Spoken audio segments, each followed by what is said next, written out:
My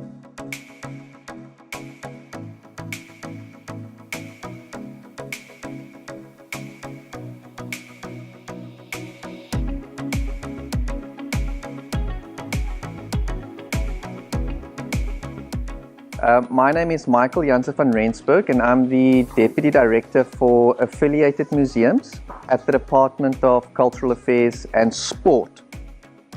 I want to officially welcome, and I'm so pleased to see so many of our community members here this morning. I want to officially welcome all of you. The Department of Cultural Affairs and Sport's vision is to create a socially inclusive, creative, active and connected Western Cape.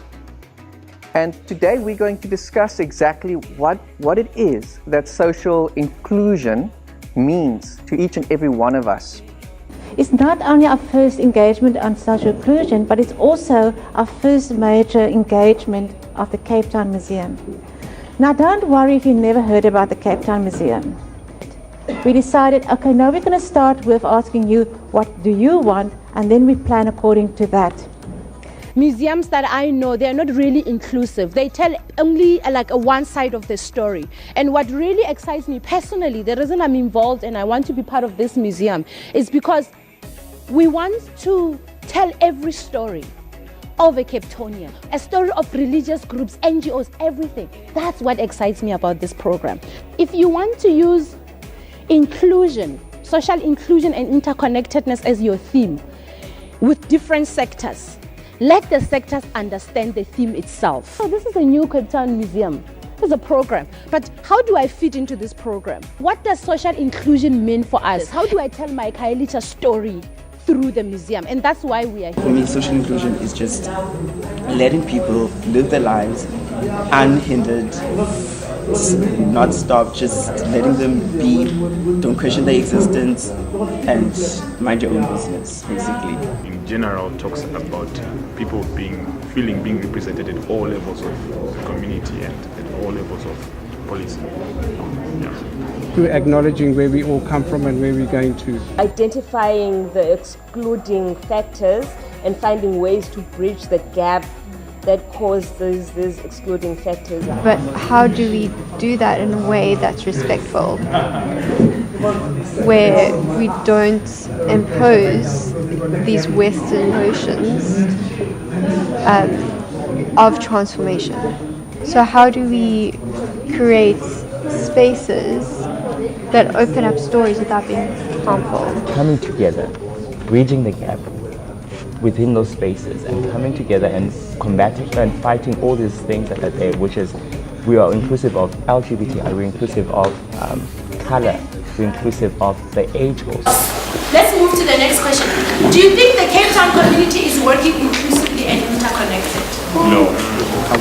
When I heard what you were saying, I used to stay in Woodstock Observatory. I used to get the same thing. The police would follow and stop me. I moved from there, I moved to college, to Site B. There I can walk around all the time. Nobody stops me, nobody does anything. Walk around already. So is it a color thing? Or what is it? You can tell when you interact with people who are not black, who are white or Indian or whatever, you can tell that racism is a dinner table discussion. The way in which they speak, it is so rehearsed. It's not inclusive, it's not inviting everyone. It's quite racist. Yeah. I think within tribalism around, quite a lot of tribalism that is rising around Cape Town. As I was saying, using the word forced removal, but now we just flip the coin. Using I think it's an economical removal. Yeah. So they know you can't afford. In today's lens, it's close. I've never seen a city so divided, ever. It's just phenomenal to me. And understand, and I think we all know it, is that apartheid was for division. And it wasn't just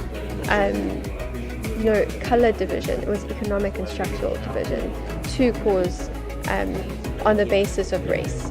So, and Cape Town has probably got the worst legacy of that in South Africa, and we need to transform it.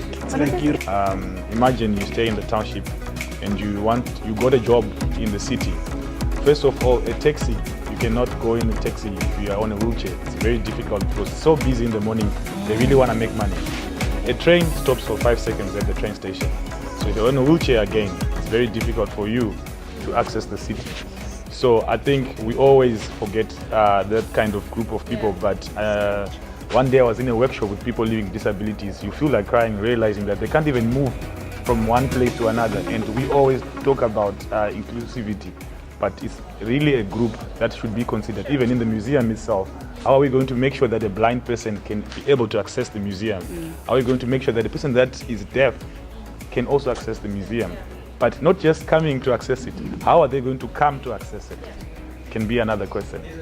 The last question is, what inclusive and interconnected opportunities do you see through the Cape Town Museum? I also see myself as a curator curating exhibitions for scholars and having master classes for the scholars.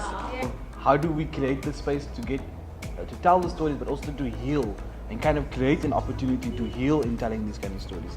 So I think healing is also part of it.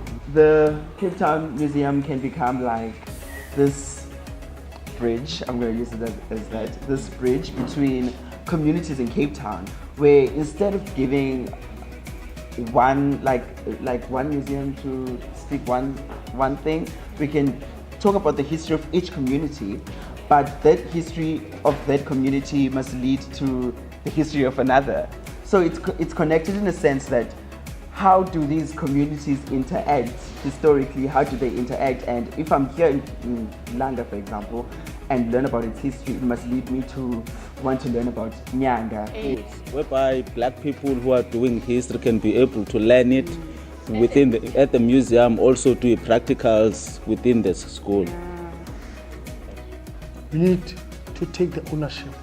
We need to protect, perceive what we do have, because our history is very, very vague. I've worked in museums for 35 years and I'm learning more about museums now than I have ever learned in my past. So it's about interrogating what it means for us, not what the history of museums mean.